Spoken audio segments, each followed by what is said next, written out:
கேள்வி பார்வையாளருக்கு வணக்கம். இன்றைய நேர்காணலில் நம்மோடு இணைந்திருப்பவர் வழக்கறிஞர் அகமது சாஹிப் அவர். சார் வணக்கம் சார். வணக்கம் சார். ஈசிகாவினுடைய வெல்லும் ஜனநாயக மாநாடு தேதி அறிவிக்கப்பட்ட நாட்டிலிருந்து 2 தேதியை தள்ளி போன சூழலையே நேற்று 3வது தேதி அறிவிக்கப்பட்டு நேற்றைய தினம் மாநாடு மிகப்பெரிய அளவில் நடைபெற்றது. குறிப்பா பார்த்தோம்னா அந்த மாநாட்டு திடல்ல இருந்து திருச்சி வரைக்கும் வாகனங்கள் படையெடுத்ததாகவும் அந்த பக்கம் பெரம்பலூர் வரைக்கும் வாகனங்கள் படையெடுத்ததாகவும் சொல்றாங்க. இந்த மாநாட்டுல பார்த்தோம்னா விசிக தலைவராக இருக்கக்கூடிய திருமாவளவன் அவர்கள் பல்வேறு கருத்துக்கள் முன்வச்சிருக்காங்க. குறிப்பா தமிழக பாஜக தலைவராக இருக்கக்கூடிய அண்ணாமலை அவர்கள் கடுமையா சாடி இருக்காங்க. இந்த சம்பவத்தை நீங்க எப்படி பாக்குறீங்க? கமகமக்கும் மட்டன் பிரியாணி ஆட்டை பிரியாணி போட்ட மாநாடு.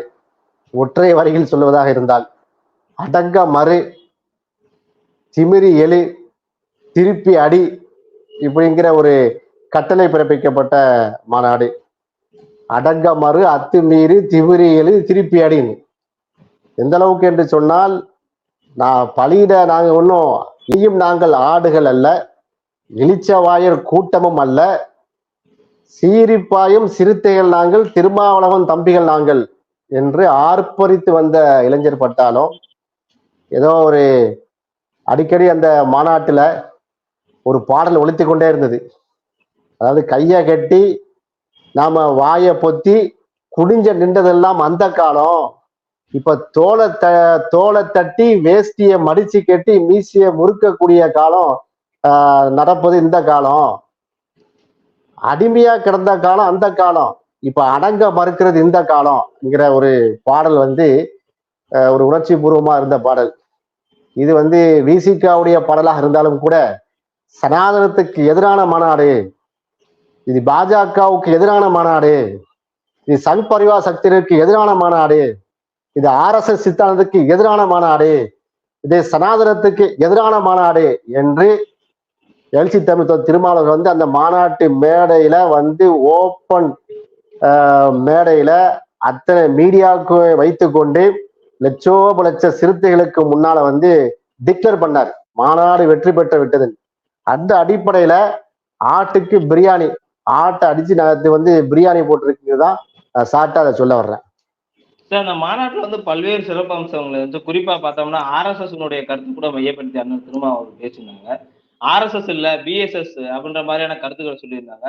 மோடி இங்க எதிரா இருக்காரு, உங்க ராமனால ஒண்ணும் பண்ண முடியாது, ராமசாமி மன்னிட்ட பல்வேறு கருத்து வச்சிருந்தாங்க. இந்த மாநாட்டுல விசிக தலைவர் திருமாவளவன் அவர்களோட பேச்சை எப்படி பார்க்கலாம்? மிக முக்தாய்ப்பாக இருந்தது. எல்லா தலைவருடைய பேச்சு மிக அருமையா இருந்துச்சு, தமிழக முதல்வர் உட்பட.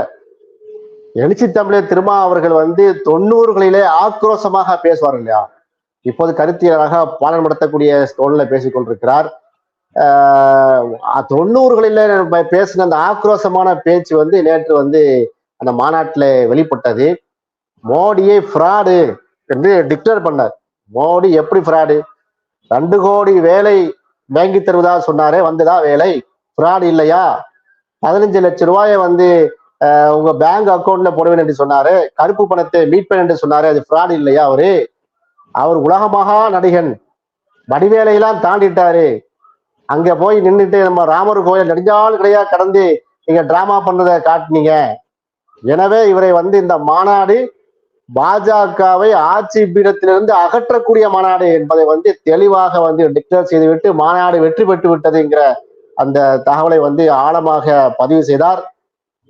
குறிப்பா அவர் சொன்ன ஒரு வார்த்தை தமிழ்நாட்டுல உங்க ஜம்மம் பலிக்காது, RSS பாஜகவுடைய ஜம்பம் இங்க பலிக்காது, தமிழ்நாட்டை காக்கக்கூடிய படை வீரர்களாக நாங்கள் இருக்கிறோம், இது சங் பரிவாரை எச்சரிக்கக்கூடிய மாநாடு என்றெல்லாம் மிக தெளிவான ஒரு போர் பிரகடனத்தை செய்தார். உண்மையிலேயே இந்த மாநாடு இந்திய அரசியலிலேயே ஒரு திருப்பு முனையை தான் ஏற்படுத்தும், திருப்பு முனையை கண்டிப்பாக ஏற்படுத்தக்கூடிய ஒரு மாநாடாக இது அமைந்து விட்டது. மிகப்பெரிய ஒரு வெற்றியான மாநாடு. நான் அந்த VIP லான்ச் நான் பார்த்தேன். கிட்டத்தட்ட லட்சக்கணக்கான, எங்க பார்த்தாலும் மனித தலைகள்ங்கிற அளவுக்கு லட்சக்கணக்கான சிறுத்தைகள் குமிஞ்சு விட்டார்கள். ரோட்ல பாத்தீங்கன்னா திருச்சி ஃபுல்லா இங்கிட்டு 10 கிலோமீட்டர், அங்கிட்டு 10 கிலோமீட்டர், வடக்க 10 தெற்கு 10 கிலோமீட்டர் அப்படி டிராபிக் ஜாம் ஆகிற அளவுக்கு அந்த மாநாடு இருந்தது. மிக சிறப்பான ஒரு மாநாடு. அனைத்து தலைவர்களும் ஒத்த கருத்துல இருந்த மாநாடு. குறிப்பா முதலமைச்சர் ஸ்டாலின் அவர்கள் சொல்லும் போது நாங்கள் வந்து அரசியலுக்கு அப்பாற்பட்டு கொள்கை ரீதியாக நாங்கள் திருமாவோடு நாங்கள் ஒன்றிணைந்திருக்கிறோம் என்பதை வந்து மிக தெளிவாக வந்து என்ன செஞ்சாரு அவரு பறைசாட்டினார் சொன்னார். நம்ம கூட்டணி இந்தியா கூட்டணி வலுவாக இருக்குது என்பதை என்ன செஞ்சாங்க பறைசாட்டினாங்க. இதுல மாநாட்டுல வந்து நான் ஏற்கனவே கேட்ட மாதிரி அந்த கேள்விதான். ஆர்எஸ்எஸ் என்பது இல்ல பிஎஸ்எஸ் தான் என்ற மாதிரி சொல்றாங்க. ஆர்எஸ்எஸ் என்பது வந்து ஒரு அமைப்பு கிடையாது, சூத்திரருக்கான அமைப்பு இல்ல, அது பிராமணருக்கான அமைப்புன்ற மாதிரியான ஒரு கேள்வியை முன் வச்சிருக்காங்க. இந்த இந்த கருத்து எதை சொல்ல வராங்க? அதான் பிஎஸ்எஸ் என்று சொன்னார்.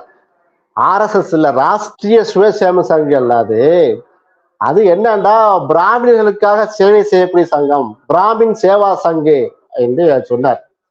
அதனால வந்து இந்தியாவுக்கு அவங்க எந்த சேவையும் பண்ணவில்லை. இங்க வந்து பாத்தீங்கன்னா ஹெட்கேவாருக்கு வந்து நீங்கள் இங்க மீட்டிங் போட முடியுமா? தமிழ்நாட்டுல வந்து சபக்கருக்கு நீங்க விழா எடுக்க முடியுமா? கோல்வர்க்கருக்கு நீங்க விழா எடுக்க முடியுமா? மூஞ்சே பராட்சிமே போனவருக்கெல்லாம் நீங்க இங்க விழா எடுக்க முடியாது. அங்க வடக்க நீங்க வச்சுக்கிறீங்க. இந்த தமிழ்நாடு மண் வந்து ஒரு வித்தியாசமான மண். இந்த தமிழ்நாட்டு எழுகைக்குள்ள வந்து அரணாக நாங்கள் போர்ப்படை தளபதிகளாக நாங்கள் நின்று கொண்டிருக்கிறோம். இது வந்து சிறுத்தைகளுக்கான மண் அப்படிங்கிறத என்ன பண்ணாரு அவரு. ஆர்எஸ்எஸ் எதிர்த்து சொல்லும் போதுதான் இந்த வார்த்தையை பிஎஸ்எஸ் சொன்னார். அது வந்து பிராமின் சேவா சங்கு, பார்ப்பனர்களுக்கான செய்யக்கூடிய இது. நாங்க ராம் ராம் என்று சொல்கிறார்கள். எங்கேயும் ராமசாமி, எங்க அப்பா பேரும் ராமசாமி. அந்த ராமசாமிங்கிற சனாதனத்துடைய வர்ணாசிரமத்தை கோட்பாட்டை வந்து அதை அழுத்தம் கொடுக்கிறது. அந்த ராம் என்ற பேரை நான் உச்சரிக்க கூடாது என்பதற்காகத்தான் பொதுவான பேராக தொல்காப்பியர் என்று நான் மாற்றி விட்டேன். இந்த மாநாட்டு மேல கூட பாத்தீங்கன்னா பெரியார் இருக்காப்புல, அப்ப பெரியாருடைய படம், அம்பேத்கருடைய படம், கார்ல் மார்க்ஸுடைய படம் இருக்கிறது என்பதைதான் சுட்டி காட்டினாரு. முதல்வர் அமைச்சர் ஸ்டாலின் அவர்கள் சொன்னது போல எங்களையும் திருமாவையும் பிரிக்க முடியாது, பெரியாரையும் அம்பேத்கரையும் பிரிக்க முடியுமா, அது போல நிகழ்ச்சியா சொன்னது மிக நிகழ்ச்சியாக இருந்தது. அந்த அடிப்படையில இது வந்து பார்ப்பன சகவா சங்கன அது திருமாவளவன் தெளிவாக அதை சொன்னார். எந்த அளவுக்குன்னா அந்த மாநாட்டுடைய வாயிலை கூட மூன்று விதமா நுழைவாயில் வைத்திருந்தார்கள். Liberty, equality, fraternity. லிபர்ட்டி சுதந்திரத்திற்கான வந்து வாயில், ஈக்குவலிட்டி சமத்துவ வாயில், ஃப்ரெட்டர்னிட்டி சகோதரத்துவ வாயில் என்று வைத்திருந்தார்கள். அதை கூட வள்ளுவர் வாயில், வள்ளலார் வாயில் கூட வைத்திருக்கலாம். அதனால நம்ம இதை ஏன் வைக்கிறோம்னா, இந்த மாநாட்டுடைய கதாநாயகன் கான்ஸ்டியூஷன். இந்த மாநாட்டுடைய வந்து கதாநாயகனே வந்து விழா நாயகனே இந்தியாவுடைய கான்ஸ்டியூஷன், இந்திய அரசியலமைப்பு சட்டம் தான். அதாவது அந்த முகப்பெரிய பிரியாம்பலே நம்ம என்ன செஞ்சிருக்கிறோம், மாநாட்டில் உடைய கருப்பொருளா வைத்திருக்கிறோம் சொல்லி அனைத்து தலைவர்களுக்கும் கொடுக்கப்பட்ட அந்த நினைவு பரிசில் கூட அந்த இந்திய அரசியலமைப்பு சட்டத்தினுடைய அந்த முகப்பெரிய வந்து வழங்கினார்கள். எல்லாரும் வந்து என்ன பண்ணோம்னா, லட்சக்கணக்கான கலந்து கொண்ட மாநாட்டில் கலந்து கொண்ட லட்சக்கணக்கான உறுப்பினர்கள், பொதுமக்கள் எல்லாரும் சேர்ந்து எழுந்து நின்று, தமிழக முதல்வர் உட்பட மேடையில இருந்த அனைத்து தலைவர்களும் எழுந்து நின்று இந்திய அரசியலமைப்பு சட்டத்தை நாங்கள் பேணி பாதுகாப்போம் என்ற உறுதிமொழி எடுத்த மாநாடு. இந்த ஒரு உறுதிமொழி லட்சக்கணக்கான மக்கள் எழுந்து நின்று உறுதிமொழி எடுத்ததெல்லாம் வந்து நான் மாநாடுகளில பார்க்க முடியாத ஒரு விஷயமாக இருந்தது. ரொம்ப ஒரு சிறப்பான ஒரு மாநாடு. அது உண்மையிலேயே நீங்க கூறின மாதிரி ஆர்எஸ்எஸ் அல்ல, அது பார்ப்பனர்களை உயர்த்தி பிடிக்கக்கூடிய, வர்ணாசிரம கோட்பாட்டை உயர்த்தி பிடிக்கக்கூடிய அது பிஎஸ்எஸ் தான். திருமாவளவன் அவங்க சொன்னது வந்து ரொம்ப கரெக்ட் தான். இப்ப பார்த்தோம்னா இந்த மாநாட்டுல வந்து அரசியலமைப்பு சட்டத்தை பாதுகாப்புன்னு சொல்றாங்க. ஆனா பாஜகவினரே அம்பேத்கரை வந்து அதிக அளவுல தூக்கி பிடிக்கிறாங்களா? அரசியலமைப்பு சட்டத்துக்கு பாதுகாப்பு இருக்குல்ல? அரசியலமைப்பு சட்டத்தை அவங்க எப்படி பாதுகாப்பாங்க? அதையும் வந்து தலைவர் எழுச்சி தமிழர் வந்து தெளிவா சொன்னாங்களா இல்லையா? உத்தரப்பிரதேசத்துல வந்து பக்காவா அலகாபாத்ல என்ன பண்றாங்க, ஒரு சாமியார்கள் கூட்டம் நடத்தி இந்திய அரசியலமைப்பு சட்டத்தை வந்து மாற்றுவோம், 2024 இந்தியா இந்து ராஷ்டிரமாக அறிவிக்கப்படும். அப்படி அறிவிக்கப்படும் பட்சத்துல இந்தியாவுடைய கொடி மூவண்ண கொடி கிடையாது, காவி கொடி தான். இந்தியாவுடைய கொடி வந்து காவி கொடியாக மாற்றப்பட்டுவிடும்.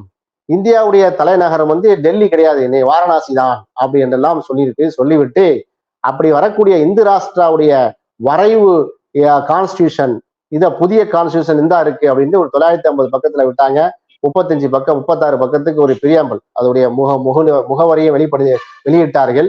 வெளியிட்டு விட்டு அப்படி அமையக்கூடிய இந்து ராஷ்டிராவில இஸ்லாமியர்களுக்கு, கிறிஸ்தவர்களுக்கு, தலித்துகளுக்கு வாக்குரிமை கிடையாது என்றெல்லாம் தாந்தோண்டித்தனமாக ஒரு என்ன சொல்றது, காட்டு மிராண்டித்தனமான ஒரு தகவலை எல்லாம் அளித்தார்கள்.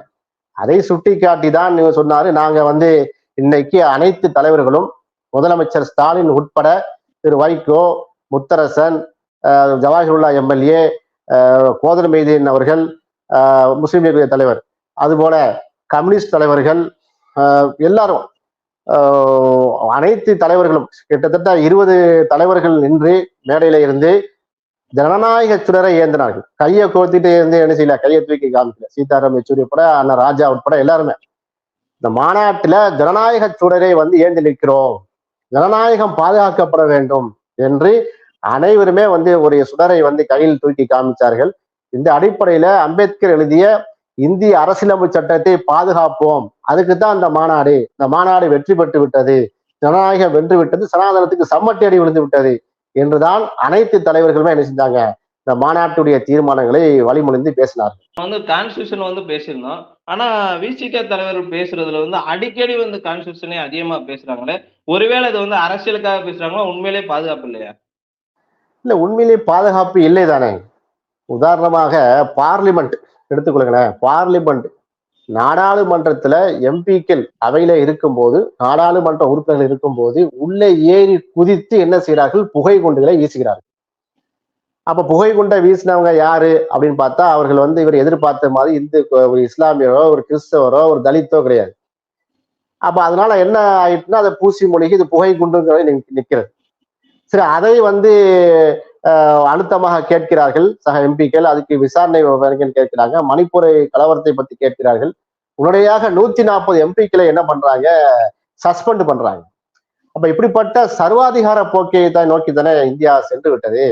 இன்றைக்கு ராமர் கோயிலை வந்து ஓபன் பண்றாங்க. கெட்டி முடிக்காத ராமர் கோயிலை வந்து திறக்கிறார்கள்.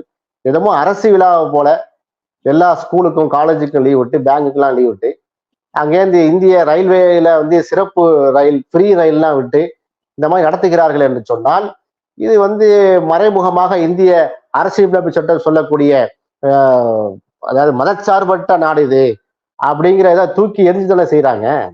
பாபர் மசூதியை உடைத்து தப்பா இருக்கட்டும், பாபர் மசூதிக்கு உடைத்து விட்டு ராமர் கோயிலை கேட்டிருக்க அந்த சரித்திரம்லாம் இருக்கட்டும். இவர்கள் ராமர் கோயிலை கெட்டி முடிக்காத ராமர் கோயிலை செய்வது, திறப்பது என்பதும் அவங்க கொள்கைப்படியே தவறு. சனாதனின் அடிப்படையே கட்டி முடிக்காத கோயிலை திறக்கக்கூடாதான். முதல்ல அந்த கோயிலை வந்து எங்க பிறந்தாரு, ராமர் எங்க பிறந்தாரு, அந்த மசூதிக்குள்ள பிறந்தாருன்னு சொல்லி ராமரையே இழிவுபடுத்தக்கூடிய ஒரு விஷயமாத்தான் அது இருந்தது. அதனால அரசு விழாவாக தன்னுடைய சனாதன கோட்பாடை அரசு விழாவாக எடுக்கிறார்கள். சட்டத்தை கையில் வைத்துக் கொண்டு தான் தோண்டித்தனமாக வேலை செய்யறாங்க. காஷ்மீருக்கு சிறப்பு அந்தஸ்தை நீக்கினது சுப்ரீம் கோர்ட்டை கையில வைத்துக்கொண்டு, அது போல பாபர் மசூதியை உடைத்தது சரிதான், அது இந்துக்களுடைய மத நம்பிக்கை, ராமர் அங்கதான் பிறந்தாருன்னு சொல்லி இப்படி சட்டத்தை நிறைவேற்றுறது. பொது சிவில் சட்டத்தை வந்து திணிப்பது, சிஏஏ, என்ஆர்சி போன்ற கருப்பு சட்டங்களை வந்து திணிப்பது, இந்திய நாட்டையே கொள்ளடிப்பது, ரஃபேல் விமான ஊழல் போன்ற மெகா ஊழல்களை வந்து என்ன பண்றது, டாக்குமெண்ட் எங்கன்னு கேட்கும்போது திருட்டு போய்விட்டது என்று சொல்வது, ஊழலை செய்துவிட்டு நீரவ் மோடி, லலித் மோடி, விஜய் மல்லையா போன்ற தன் கூட்டாளிகளுக்கு வந்து பல்லாயிரக்கணக்கான கோடியை வந்து அழித்து விட்டு அவங்களை வந்து பாதுகாப்பாக வெளிநாட்டுக்கு தப்ப விடுவது, இப்படிப்பட்ட அனைத்து அழிச்சாட்டியங்களையும் நிறைவேற்றி செல்கிறார்கள். சட்ட பாதுகாப்போட செய்யறாங்களா இல்லையா? முத்தலாக் விஷயம் தலையிட்டார்கள். பர்தாக்கு எதிராக மேட்டரை கொண்டு வர்றாங்க. அது போல மாட்டு இறைச்சி சாப்பிடக்கூடாதுன்னு சொல்றாங்க. இப்படி வந்து நாங்க விரும்புறதா நீங்க சாப்பிடணும், நாங்க என்ன நினைக்கிறோமோ அந்த உரையை தான் நீங்க வந்து உடுத்தணும். அவங்க எல்லாம் சொல்றது வந்து ஒரு மதச்சார்பற்ற இந்தியா அப்படிங்கிற நிலையை வந்து மாற்றி ஒரு இந்து ராஷ்டிரமாக மாற்ற வேண்டும் என்பதை இந்திய அரசியலமைப்பு சட்டத்தை கையில் எடுத்துக்கொண்டு அந்த பார்லிமெண்ட்ல மெஜாரிட்டி எங்களுக்கு இருக்கு அப்படின்னு சொல்லி நிறைவேற்றாங்கன்னு சொன்னா அந்த இந்திய அரசியலமைப்பு சட்டத்துக்கு வந்து நேரடியான தொடுக்கப்பட்ட தாக்குதலா இல்லையா? அதை புரிந்து கொண்டுதான் எழுச்சி தமிழர் திரும்ப அவர்கள் என்ன செய்யறாங்க, இது வந்து கான்ஸ்டியூஷனை பாதுகாக்க வேண்டும், இந்திய அரசியல் சட்டத்தை பாதுகாக்க வேண்டும் என்று சொல்றது வந்து அது இவ்வளவு விஷயங்கள் உள்ளார்ந்த ஆழ்ந்த அது அர்த்தம் அதுல இருக்கிறது. அதனால அவரு அரசியலுக்காக செய்யறது, அரசியலுக்காக செய்யறது வந்து அரசியலையே வந்து மதவெறியையே வந்து அரசியலாக மாற்றி செய்வது வந்து RSS, பிஜேபி, இந்த சங் பரிவார கும்பல், மோடி, அமித்ஷா, முகமது பொங்கல், அவர் ஒட்டுமொத்தமா அத்தனை பேரும் ஃப்ராடு என்று வந்து தெளிவாக பதிவு செய்தார். மாநாட்டுல மிக முக்கியமா கூறப்படக்கூடிய ஒரு கருத்தா வந்து இவ்வளவு பிரம்மாண்டம், பல்வேறு மக்கள், பல லட்சக்கணக்கான மக்கள் வந்து மாநாட்டுக்கு திறக்கே வரல, தலித்துகள் மட்டும் ஒன்று சேர்ந்து அவ்வளவு பெரிய கூட்டம் கூடியிருக்க முடியாதுன்னு ஒரு கருத்தை சொல்றாங்க. உண்மையிலே வந்து இங்க மாநாட்டுக்கு வந்தவங்களா உண்மையிலேயே கூட்டப்பட்டவங்களா, கூடியவர்களாங்க சார்? ஐயோ, ஒரு பைசா கூட நான் செலவு பண்ணவில்லை. உங்களை அழைப்பதற்காக வந்து நான் ஒரு பைசா கூட நான் தரவில்லை. இவ்வளவு தூரம் நான் கூப்பிட்ட உடனே இத்தனை லட்சக்கணக்கான வந்திருக்கிறீங்க. நான் உங்களுக்கு என்ன நான் கைமாறு செய்வேன்? உங்களுக்கு நான் எப்படி நன்றி சொல்வேன்? என்னுடைய கண்ணீர் துளைகளை மலர்களாக உங்களுடைய பாதங்களை சமர்ப்பிக்கிறேன். இப்படியெல்லாம் எழுச்சியாக அந்த மேடையிலேயே திருமாவளவன் வந்து தெளிவாக வந்து முழங்கினாரை நீங்க பார்க்கவில்லையா? அதனால கூட்டப்பட்ட கூட்டம் இல்லை. இது நான் பாஜகவா? பிரியாணி போட்டெல்லாம் தலைக்கு 200 ரூபாய் கூட்டி கூட்டுறதுக்கு அப்படி கொடுத்தாலும் வரமாட்டிருக்காங்க. இப்போ பிஜேபி கூட்டத்துக்கு அமர் பிரசாத் ரெட்டி பிரச்சனை ஓடிட்டு இருக்கா இல்லையா? 50,000 ரூபாய் கொடுத்தா ஏன் வந்து ஆட்களுக்கு கூட்டி வரவில்லை என்று. அப்படிப்பட்ட கூட்டம் இல்லை. இது வந்து கூடிய கூட்டம், கூட்டிய கூட்டம் இல்ல, கூடிய கூட்டம். இது வந்து தானா சேர்ந்த கூட்டம்டா அப்படிங்கிற மாதிரி அது இருந்துச்சு. அதனால லட்சக்கணக்கான மக்கள் வந்தாங்கன்னா தன்னெழுச்சியாக வந்தார்கள். சொந்த பொருளாதாரத்துல வந்தாங்க. ஒரு அங்க பிரியாணி பொட்டணமோ தண்ணி வாட்டர் பாக்கெட் கூட தரலைங்க. எல்லாம் அவங்க கொண்டு வந்ததுதான் பண்ணா. இது வந்து எழுச்சியான கூட்டம், தன்னெழுச்சியாக வந்த ஒரு கூட்டம். அதனால்தான் இந்த மாநாடு இவ்வளவு வெற்றி. கூட்டணி கட்சி தலைவர்களுடைய உரைகளை எல்லாம் நீங்க பாத்தீங்கன்னா உங்களுக்கு தெரியும். அதை தனிப்பதிவாக நாம் வெளியிடுவோம். அவ்வளவு ஒரு ஒரு உணர்ச்சி பூர்வமான உரையாக இருந்தது. அதனால எல்லா தரப்பு மக்களே வந்தாங்க. இஸ்லாமியர்கள் வந்து பெருந்திரளாக வந்தார்கள். கிறிஸ்தவ சமூகத்திலிருந்து வந்தாங்க, மீனவ சமூகத்தில வந்தாங்க, ஓபி மற்ற எல்லா மக்களும் வந்தாங்க. அதாவது பாஜக சங்கி மங்கியை தவிர மற்ற எல்லாருமே வந்தாங்க. அதனாலதான் இவ்வளவு பெரிய பெருந்திரள் கூட்டம். கட்சிக்கு அப்பாற்பட்டு, மதங்களுக்கு அப்பாற்பட்டு, ஜாதிகளுக்கு அப்பாற்பட்டு இந்தியாவை காப்பாற்ற வேண்டும், ஜனநாயகத்தை பாதுகாக்க வேண்டும், ஜனநாயகம் வெற்றி பெற வேண்டும், சனாதனம் வீழ்த்தப்பட வேண்டும் என்ற சிந்தனையில் தான் ஒட்டுமொத்த மக்கள் என்ன செஞ்சாங்க, அதை குழுமினாங்க. அதற்கு மிகப்பெரிய ஒரு முயற்சி எடுத்து, இவ்வளவு சிரத்தை எடுத்து வடிவமைத்து அதுக்காக உழைத்த விசிகாவுடைய தலைமைக்கு வந்து அத்தனை பேருமே வந்து நன்றி சொல்ல கடமைப்பட்டிருக்கோம், வாழ்த்து சொல்ல கடமைப்பட்டிருக்கோம்.